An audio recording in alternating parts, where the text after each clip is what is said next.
And that's what a good battery does if you short it out.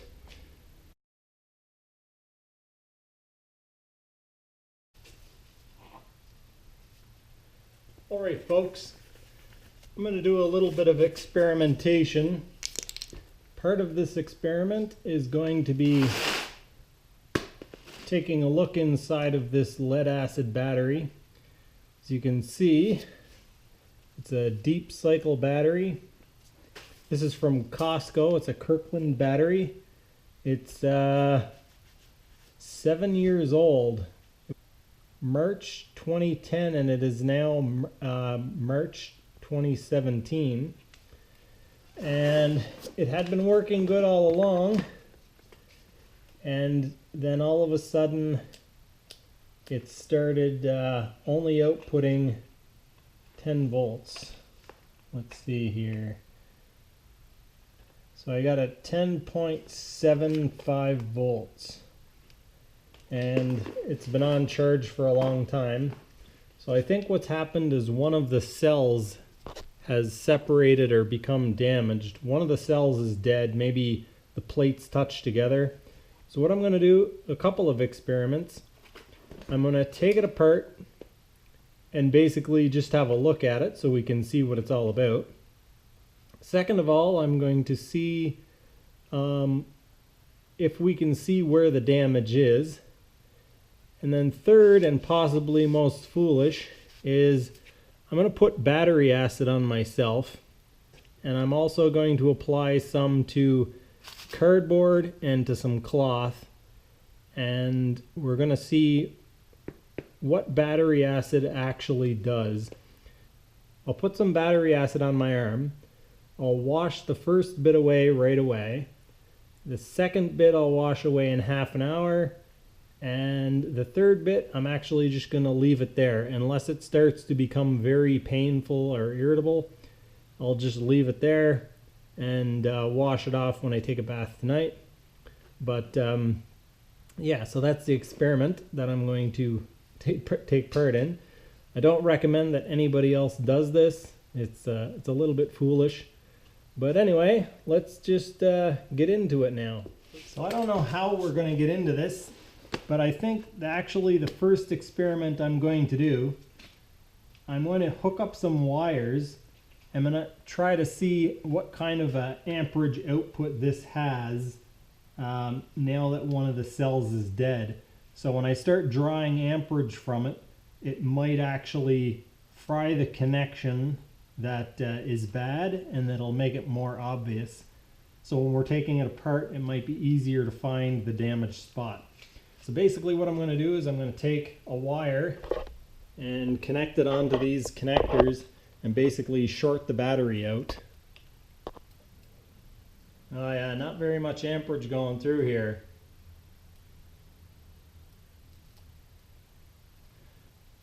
So my multimeter isn't very high quality, very cheap, and I don't want to try to pull a lot of amperage through the multimeter.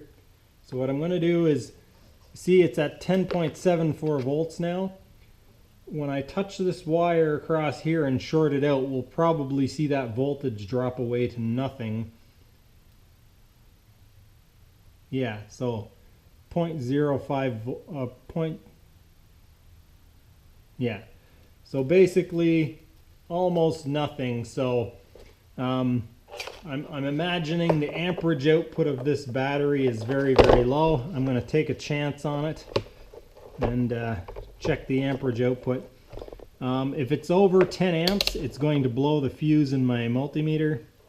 So let's hope it's not over 10 amps. Okay. So are you guys ready? 1, 2, 3.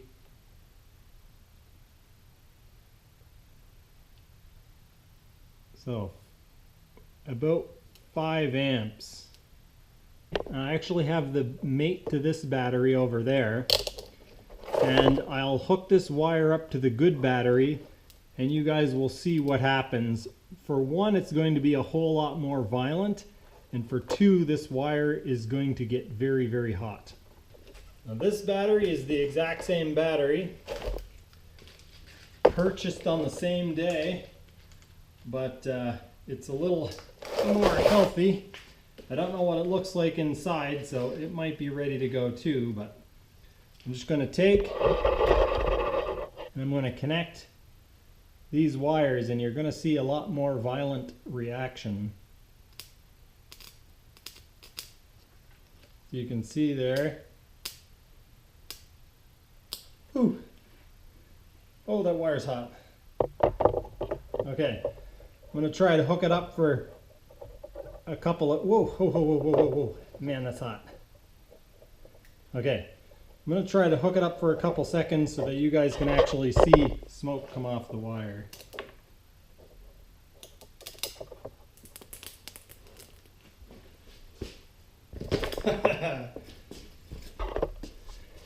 And that's what a good battery does if you short it out.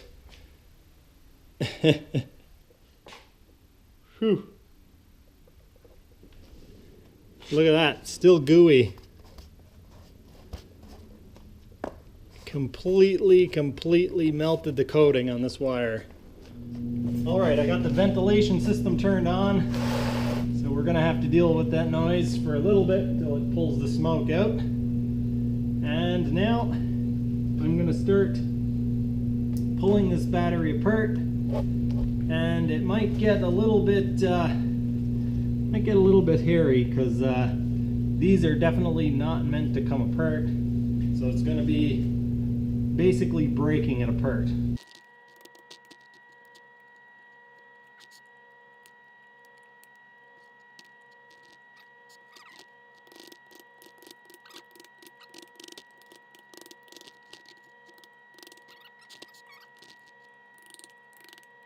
When we get to here, we're going to have to cut around these if we want to keep them connected. And I would like to keep them connected just so we can get a better visual. I'm going to remove the strap because it's just getting in the way now.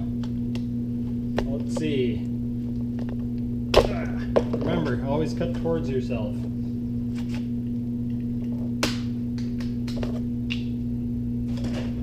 Okay. So I'm going to cut around these battery posts, yeah, so that we can pull the top off.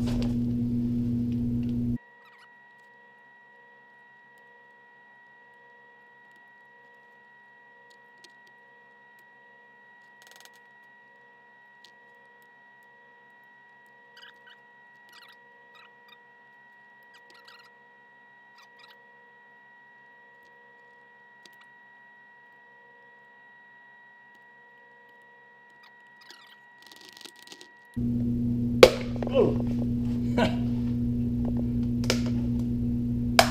Kind of splashed a little bit of battery acid in my face there. And on the camera. Or on the camera case anyway. Now, I will say that this is not a smart thing to try, and I definitely do not recommend that anybody else tries this. But the skin on your face is a lot more sensitive than the skin on your hands. That's why I'm actually going to try putting this on my my wrist or my arm, because it's a little bit more tender of a spot, and so it's going to have more of an effect on those parts of my body. I can feel a little bit of acid burning on my temple now. I must have got some on my temple. As you guys can see, the battery acid isn't having much or any effect on the blade of my knife, even though I've got some on there.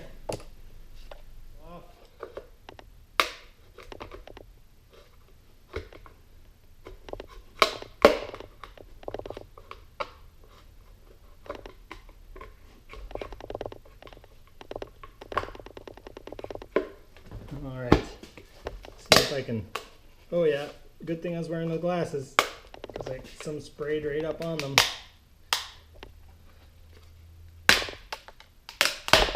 Okay. There we go. We're almost there, folks.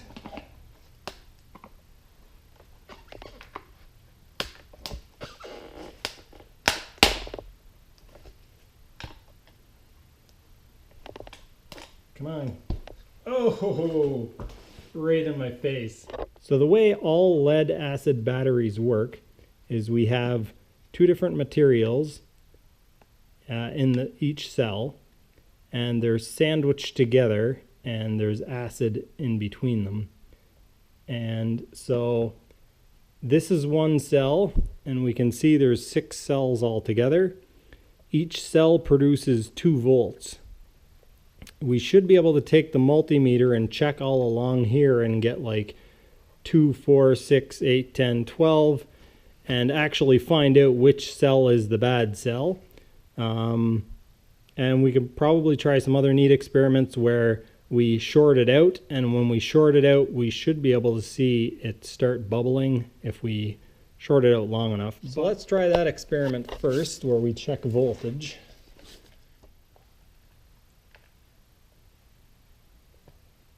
.11 on this cell, which looks cloudy.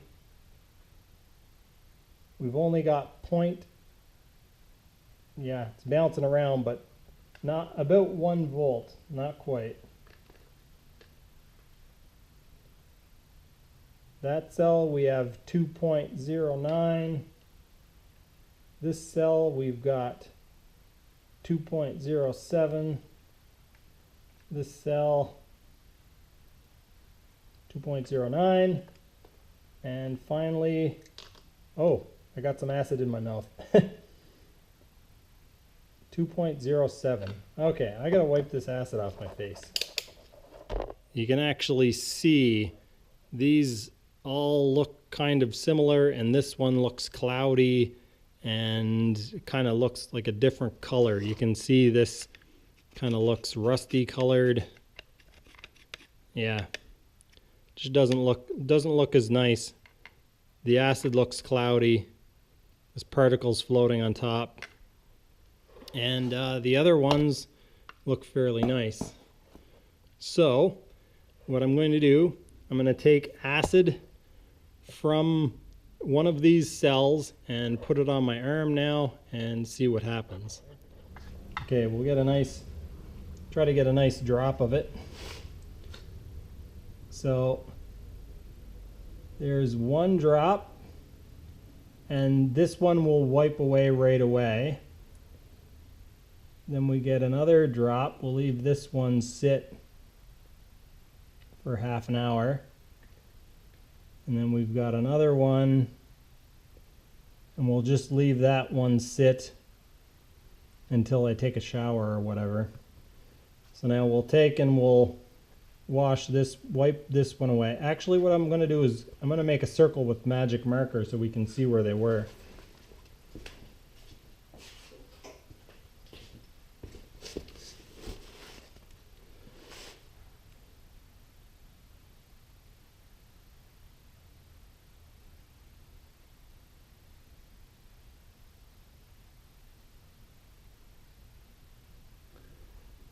Okay, so I'm going to put another drop here just to make sure I was in the right place. We've got some acid on there and some acid on there.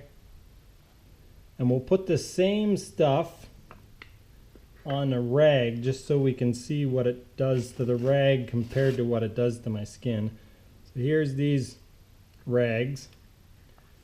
And I'm going to take, and I guess I should learn from my mistakes. I can feel the acid a bit on my arm now. I'm going to wipe away the spot that we said we'd wipe away. And I'll get some water in a second and wash it off. But yeah, so we'll put a couple of drops of acid on this cloth inside of these dots.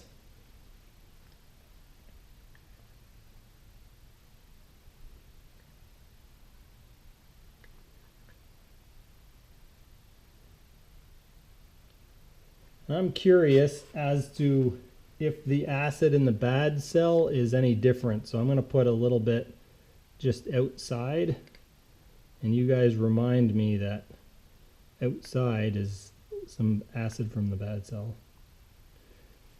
Okay, so we're going to set this cloth aside and see what it does to the cloth and see what it does to my arm. I can feel that a little bit. I can feel it burning a little bit, but it's definitely not terribly painful. Not like in the movies where my skin is bubbling away or anything. All right, I got a little bit of water on the rag, and we're just going to wipe this stuff away. And the time is, oh, I don't have my phone with me. Where's my phone? Now what we're going to do, we're going to take this wire and we're going to cross over the connections and see if we see anything happening to the cells. See if we see any bubbles or anything like that. So we already know that this is the bad cell. So maybe keep an eye over here.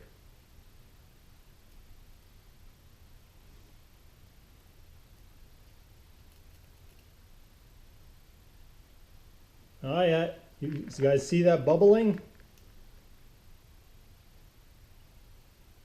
Oh yeah, big time.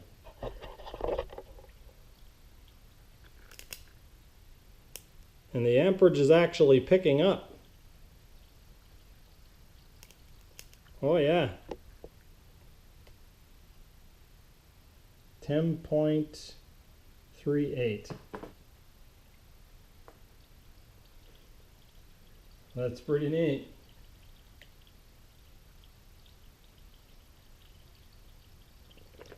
Whoa. Now that's kind of dangerous because I think some of that is hydrogen. So what we'll do is I'm going to get a lighter and hold it over the bubbles and see if we can get some of these bubbles to ignite.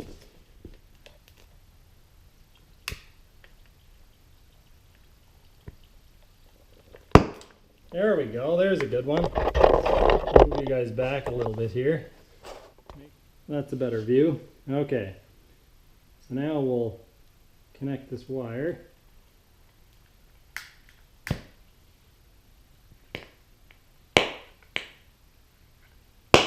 There we go.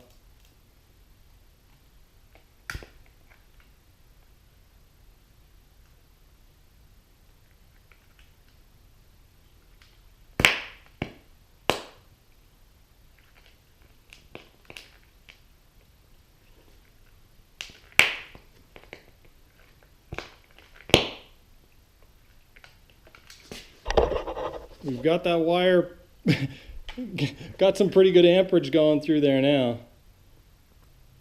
Once again, I'm going to have to turn on the fan. So we got some red spots on my arm. It's definitely starting to burn now. Okay, we got a metal shaft here that I can just sit on it.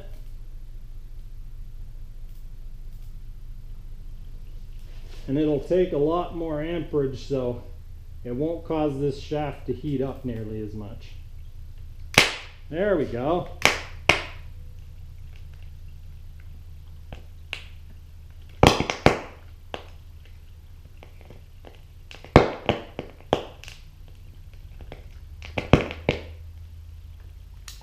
It's interesting that only the bad cell is bubbling. Did you guys notice that the level of the water increased, or the acid increased?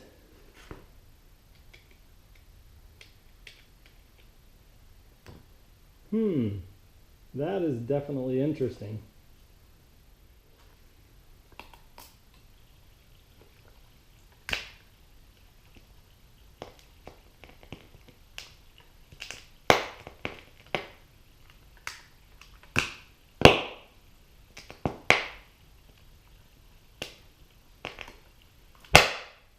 There we go. So that's what happens when you do that. Experiment successful, I would say. So, what do we want to do now?